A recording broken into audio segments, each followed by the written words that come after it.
भरतपुर नामक गांव में सुरेश नाम का एक गरीब व्यक्ति रहता था। वो दिन भर हाथ से चक्की चलाकर आटा पीसता, तब जाकर उसके घर का चूल्हा जलता। घर में उसकी पत्नी उमा और 5 साल की बेटी मोनी थी। उसकी पत्नी उमा हमेशा उसे गरीबी के ताने दिया करती थी। बस सारी जिंदगी चक्की चलाते रहना और कुछ काम तो तुम्हें आता ही नहीं। अरे जब पति काम से थका हारा घर लौटता है तो उसकी बीवी को उसे चाय पानी के लिए पूछना चाहिए, ना कि आते ही चिक चिक बाजी शुरू कर देनी चाहिए।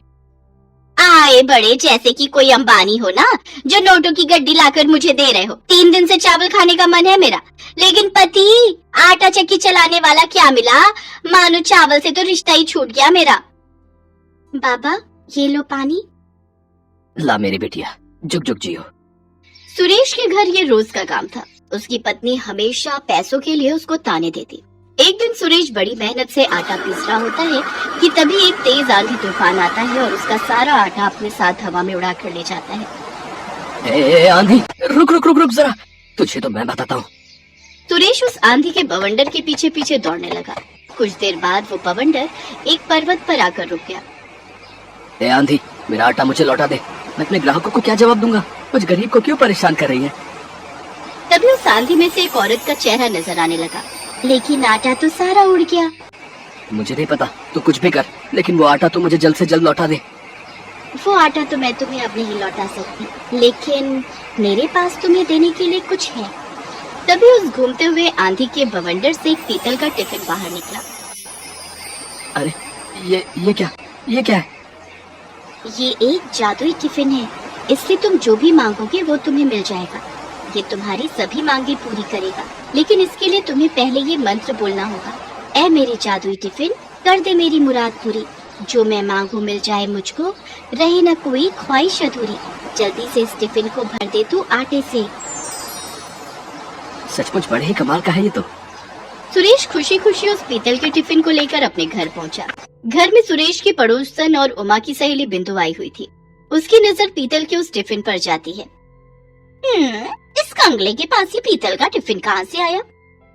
बिंदु को देखकर सुरेश चुप हो गया और उसने वो टिफिन अपने पीछे छुपा लिया। टिफिन को छुपाते हुए देख बिंदु को उस पर शक हुआ और वो बहाना बनाकर वहाँ से जाने लगी। अच्छा मैं चलती हूँ, बहुत देर हो गई है, मेरे वो भी काम से आ गए होंगे। लेकिन बिंदु बाहर जाकर खिड़की से सारी बातें सुनने लगती है। क्या है, क्यों घोड़े पे सवार हो रहे हो? मैं तुम्हें अभी एक चमत्कार दिखाता हूँ। सुरेश उस आटे को एक बर्तन में निकाल कर उसे खाली करता है और खाली टिफिन को हाथ में लेकर मंत्र पढ़ने लगता है। ऐ मेरे जादुई टिफिन, कर दे मेरी मुराद पूरी, जो मैं मांगू मिल जाए मुझको, रहे न कोई ख्वाहिश अधूरी, जल्दी से इस टिफिन को भर दे तू आटे से। तभी उस टिफिन में और आटा आ जाता है। बाप रे, ये जादू कहाँ से सीखा है रे आप? सुरेश उमा को सारी बात बताता है। वाह जी वाह, अब तो हमारे दिन ही बदल जाएंगे। हाँ, आटा भी आ जाएगा और चक्की चलाकर मेहनत भी नहीं करनी पड़ेगी।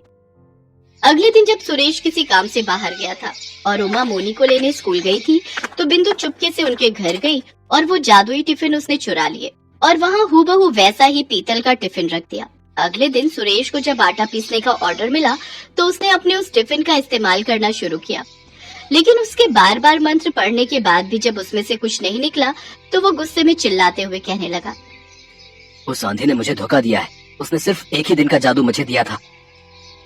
वो गुस्से में आंधी के पास पहुंच जाता है। ए आंधी, तूने मुझे धोखा दिया।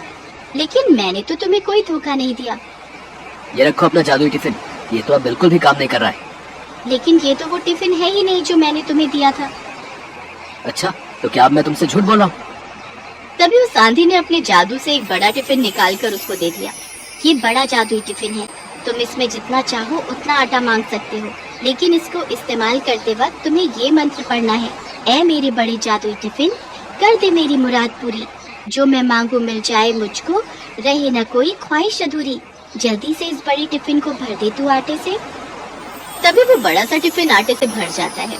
सुरेश उस भरे हुए बड़े टिफिन को सर पर उठाकर घर लौट आता है। बिंदु उसे आते हुए देख लेती है। हैं? इतना बड़ा टिफिन? लगता है ये भी पूरा आटे से भरा हुआ है। अब तो मुझे इसे भी चुराना ही होगा। घर आकर सुरेश उमा को फिर से सारी बात बताता है। सच में जी, ये तो बहुत बड़ा टिफिन है, अब तो हमारी कमाई खूब होगी। हाँ उमा, जितना पहले मैं महीने भर में जाकर कमाता था उतना अब मैं एक दिन में कमाऊंगा और मैं खुद का आटे का बड़ा सा गोदाम खोलूंगा। हाय, मुझे तो अभी से ही सोच सोच कर खुशी हो रही है। तनी एक बार हमको भी तो जादू दिखाओ ना। सुरेश ने उस बड़े टिफिन के आटे को कनस्तर में डाला और मंत्र पढ़ने लगा।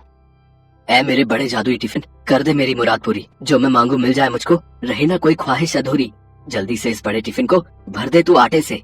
तभी वो बड़ा टिफिन आटे से पूरा भर जाता है और एक बार फिर बिंदु खिड़की से झांककर ये सब देख लेती है। हाय रे, मर जावा, इतना सारा आटा जी। चलो इसे अभी लाला को बेच आते हैं और इससे जो पैसे मिलेंगे उससे हम चावल और मुर्गी खरीद कर लाते हैं। मेरा बड़ा मन कर रहा है रसेदार मुर्गी और भात खाने का। तो चलो फिर, देरी किस बात की। वो लोग लाला के पास आटा बेचने चले जाते हैं और बिंदु इस बात का फायदा उठाकर जल्दी से एक वैसा ही बड़ा सा टिफिन बाजार से लाकर रख देती है और उस जादुई टिफिन को चुरा ले जाती है। अगली सुबह सुरेश उस बड़े टिफिन को लेकर अपने काम पर पहुंचा और उससे एक बार फिर आटा मांगने लगा। वो काफी देर तक मंत्र पढ़ता रहा। ऐ मेरे बड़े जादुई टिफिन, कर दे मेरी मुराद पूरी, जो मैं मांगू मिल जाए मुझको, रहे ना कोई ख्वाहिश अधूरी, जल्दी से इस बड़े टिफिन को भर दे तू आटे से। लेकिन लाख कोशिशों के बाद भी जब आटा नहीं निकला तो वो गुस्से में तमतमाता हुआ फिर से आंधी के पास पहुंचा।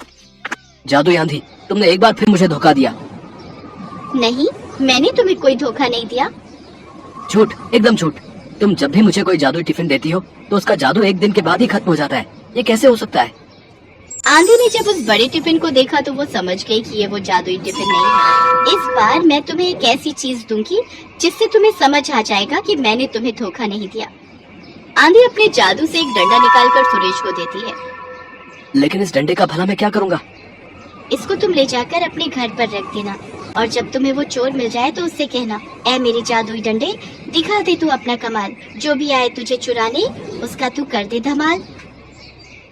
सुरेश एक बार फिर उस जादुई डंडे को लेकर घर आए और एक बार फिर बिंदु ने उसे देख लिया। जरूर इस डंडे में भी कोई जादू छिपा होगा, अब किसी तरह इसे भी चुरा लेती हूँ।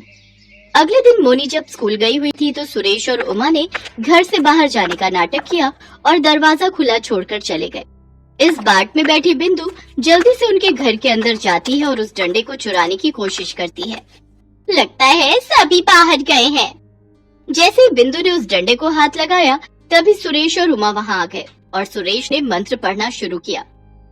ऐ मेरे जादुई डंडे, दिखा दे तू अपना कमाल, जो भी आए तुझे चुराने उसका तो कर दे धमाल।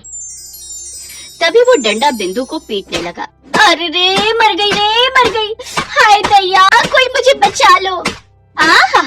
आई बड़ी सहेली होकर अपनी सहेली के घर चोरी करती है। हाँ, जल्दी से हमें हमारे जादुई टिफिन लौटा दो, नहीं तो इस डंडे की पिटाई से आज तुम यहीं मर जाओगी। हाँ, अभी लाती हूँ। जब तक बिंदु ने सुरेश को उसकी अमानत नहीं लौटाई तब तक उस डंडे ने उसकी पिटाई जारी रखी। बिंदु दौड़कर अपने घर गई और वो दोनों जादुई टिफिन लाकर सुरेश को दे दिए। अब रुक जाओ जादुई डंडे, अब आज के बाद हमारी कोई चीज चुराई ना तो याद रखना। हाय, इतनी मार खाने के बाद तो मैं तुम्हारी क्या किसी की भी कोई चीज नहीं चुराऊंगी। इतना कहकर बिंदु वहां से 9-11 हो गए। अब बड़े और छोटे जादुई टिफिन की मदद से सुरेश आटा निकाल कर बेचता रहा। आज के बाद उसे चक्की चलाने की जरूरत ही नहीं पड़ी।